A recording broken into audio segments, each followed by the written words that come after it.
Magandang hapon po sa inyong lahat and welcome to another edition ng 1 Million Peso Q&A, where all you have to do is answer a question to win 1 million pesos!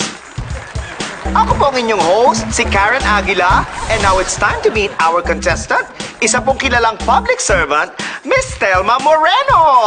Woo! Hello, Thelma! Hi! Hi to everybody and all. Oh, hello then. Okay, wag na natin patagalin. Simulan na natin ang contest with our first question. Unang tanong, for 10,000 pesos. Sa pelikulang Lord of the Rings, ano ang relasyon ni Frodo at Sam? Para sa akin, okay lang naman na may relasyon sila. Basta, wag lang sila magpakasal. Kasi, for me, it's a sin. So, okay lang naman na ganun sila, basta wag lang sila magpakasal. Bakit wag magpakasal? Tingin mo ba member sila ng LGBT community? Oo na, okay lang naman. Well, okay. Hindi ko alam kung bakit, but the judges are accepting your answer and they say that it's right. So, nanalo ka ng 10,000 pesos! Woo! Woo! Okay, for our next question, for 100,000 pesos, kung ang isang tao ay hindi pinapasok sa restaurant dahil mukha siyang mahirap, ito ba ay matatawag na discrimination? Marami kasing klase ng discrimination. Kunyari, babae ka, tapos minaliit ka, discrimination yon. So maraming klase talaga ng discrimination. No, Miss Thelma, parang hindi mo naintindihan yung tanong. Ang question is, yun bang binigay kong example ay matatawag na discrimination or hindi? Oo. Okay. Miss Thelma, kahit parang nanguhula ka lang, your answer is correct. Huh? You just won 100,000 pesos. Wow! Wow! Okay, for our next question, this is worth 500,000 pesos.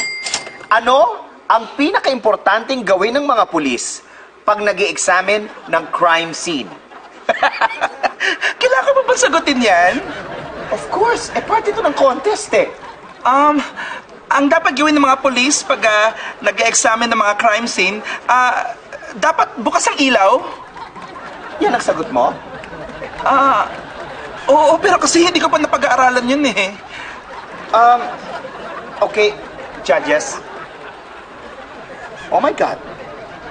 Alam mo, the judges are saying na technically, hindi tama ang sagot mo, but it's acceptable. So you are correct, you just won 500,000 pesos. Wow! Wow! Wow! Miss Thelma, alam mo, I have to be honest with you, medyo naiinis ako na nakakalusot ka sa mga questions, ano? At halatang-halata naman na hindi mo pinaghahandaan. So napipikon talaga ako. Dahil dyan sa mga sagot mo, nakakachamba ka. Pero huwag ka mag-alala, dahil itong question na to, na susunod, hindi na pwede yung mga pilosopong sagot. Hindi ko natatanungin kung handa ka na, dahil alam ko namang hindi, ano? So ito ang huling question mo, for 1 million pesos. Ano? Ano ang pinakamalaking restaurant sa buong mundo? Ang pinakamalaking restaurant ay ang Damascus Gate Restaurant na matatagpuan sa Syria na may 6,014 seats. Oh my God! Oh my God! You're absolutely correct! You just won 1 million pesos! Wait! Miss Thelma, sandali, may question ako. Sa dinami-dami ng mga questions ko kanina, na parang chinambahan mo lang lahat, paano mo nalaman yung sagot dito sa tanong na ito? May reservations ako doon.